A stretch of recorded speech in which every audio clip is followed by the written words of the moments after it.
18 cidades alagoanas irão receber juntas um total de R$ 439 milhões em precatórios oriundos de ações contra o governo federal relacionadas a verbas do antigo Fundef, o Fundo de Manutenção do Desenvolvimento do Ensino Fundamental e de Valorização do Magistério. Algumas já começam a receber agora em dezembro e até o final de 2016 esse débito deve ser quitado. Porém, há um impasse. Pode ser uma verba do Fundef, o dinheiro deve ser investido apenas em educação. Isso que o Ministério Público defende. Já a Associação dos Municípios de Alagoas, não concorda e defende a livre aplicação desse recurso. Aqui no estúdio, a gente conversa com o promotor José Carlos Castro. Promotor, são duas correntes de pensamento? Alguém está certo, alguém está errado nessa linha de pensamento? O que é que diz a lei? Bem, Miguel, nós estamos estudando a questão. Como você falou, são recursos que foram tirados do município à época, em 2000, 2003, desde 1997 até o ano de 2006. E eram recursos exatamente do Fundef, que deveriam ter sido aplicados na educação à época nesses municípios. E por razões que a Justiça Federal reconheceu, a União passou um valor menor para esses municípios. E agora, através do julgamento, transitado em julgado essas ações, a União está repassando os valores que indevidamente não foram repassados aos municípios naquela época. Nosso entendimento é que, por terem sido verbas suprimidas da educação, elas devem ser novamente repostas para aplicação na área de educação. Esse é o entendimento que o Ministério Público Estadual vem dialogando com os outros órgãos de controle, o Ministério Público Federal, a Controladoria Geral da União, o Ministério Público do Tribunal de Contas, para que tenhamos uma posição que realmente traga os interesses dos municípios, compartilhemos nossos interesses, nossos entendimentos e chegamos a um denominador comum. O repasse de 439 milhões pode inaugurar uma época diferente aqui no estado de Alagoas, nas prefeituras, ou seja, uma corrida pela construção para justificar o recebimento. Ou seja, alguém construir 10 escolas sem ter alunos para frequentá-las. Ou comprar equipamentos para 20 escolas quando só tem 3 no município. Esse é um novo impasse, o gasto desse dinheiro, a aplicação desse recurso, pode ser aplicada assim aleatoriamente? É isso que nos preocupa, Miguel. Nós vemos que são valores milionários, expressivos, e vale ressaltar, esses 18 que já estão elencados com recursos previstos até 2016, são os primeiros 18. Todos os demais municípios também receberão ao longo do tempo. E como eu disse, nos preocupa a aplicação desse recurso, uma falta de planejamento, um desperdício do dinheiro e, quem sabe, até o desvio desses recursos.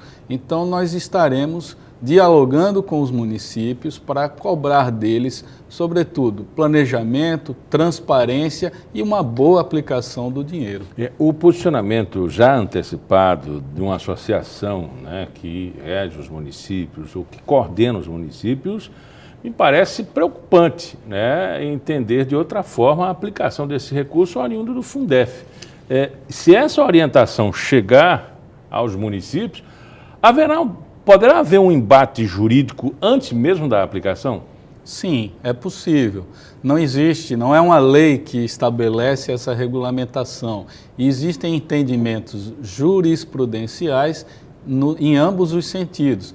Mas a visão do Ministério Público é que esses recursos devam ser aplicados na educação, porque isso é o que melhor interessa à sociedade, já que foram suprimidos da educação na época. O menino que estudou 20 anos atrás, a professora, teve uma educação deficiente. Nós queremos que o garoto que está no banco da escola hoje, nesses municípios, tenha uma educação de melhor qualidade, pois, infelizmente, ainda em Alagoas, os municípios prestam serviços na área de educação fundamental de baixa qualidade e os índices de desenvolvimento nosso estão aí para demonstrar essa realidade. Acredito que uma discussão também com a categoria dos professores, porque ela pode gerar uma interpretação errônea de que o dinheiro do Fundef, no final das contas, é dividido com os professores, dinheiro não aplicado, não é? É repartido. Isso. Né? E pode ser utilizado dessa maneira, ou os professores podem reivindicar que há uma sobra de 439 milhões e é a nossa parte. Nós ainda não temos uma posição definida a esse respeito. Estamos estudando essa situação e quando formos manter o diálogo, discutir com os municípios, nós iremos apresentar propostas. É importante que também os profissionais de educação compartilhem conosco dessa situação. Eu acho que o primeiro objetivo nosso, quando levamos à imprensa, à sociedade, ele já foi atingido, que é criar uma discussão sobre a melhor aplicação desse recurso. Até então, a coisa ainda era conhecida apenas pelos gestores e seus advogados. Nós estamos querendo trazer a sociedade para discutir, as câmaras de vereadores, os conselhos municipais de educação, os pais de alunos e os cidadãos, de uma forma geral, desses 18 municípios, para que se discuta como vai ser aplicado, para que não haja um desperdício, compra de equipamentos inúteis e, quem sabe até, como eu já disse, o desvio na aplicação desse dinheiro. E a gente não precisa lembrar que estamos prestes a uma eleição municipal e que, historicamente, temos visto, pelo menos nas manchetes e das observações da promotoria, da CGU, que há uma gastança desenfreada, né, nos municípios, que levaram, inclusive, à participação do Exército, da Polícia Federal, condenações e ainda mais, os embates jurídicos, né, que geram a entrada de um prefeito, saída de outro, volta o prefeito, enfim, isso, e de vereadores também, não só de prefeitos. Isso requer um cuidado maior da promotoria. Isso. Claro que nós não podemos prejulgar, dizer desde logo que esses prefeitos irão fazer ou desviar os recursos, mas sem dúvida alguma que a nossa prática, nossa experiência, faz com que tenhamos olhares especiais para essa situação. Como eu disse, Miguel, são valores que multiplicam por 2, 3, até 4 vezes o montante que o município recebe num só ano. São valores significativos, equivalem ao orçamento, ou mais de uma vez, o orçamento de um ano todinho.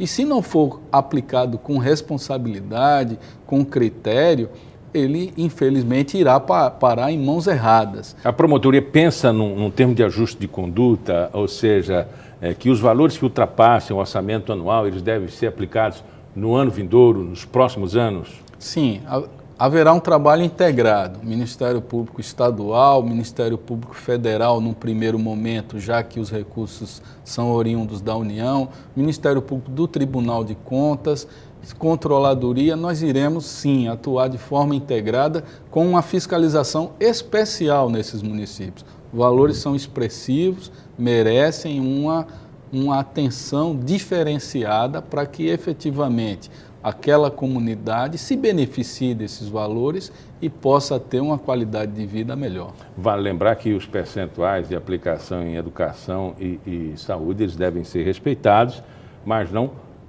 para cima. Para cima, acredito eu que, historicamente, alguns municípios deixaram de aplicar esses recursos. Aqueles que provarem a necessidade de uma construção de uma nova sede da Secretaria de Educação, um ginásio de esportes, todos aqueles elencados na assinatura da educação, eles, de forma planejada e especificando dentro do projeto o recurso, a fonte de receita que seria esse pagamento de atrasados, eles podem ser contemplados dentro da reivindicação tanto da sociedade quanto da necessidade do município?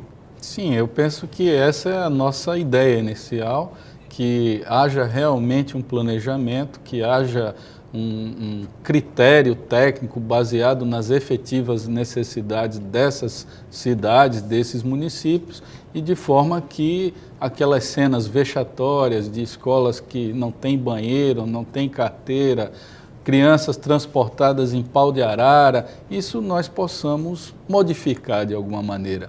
São valores, repito, milionários, podem sim transformar a educação nesses municípios.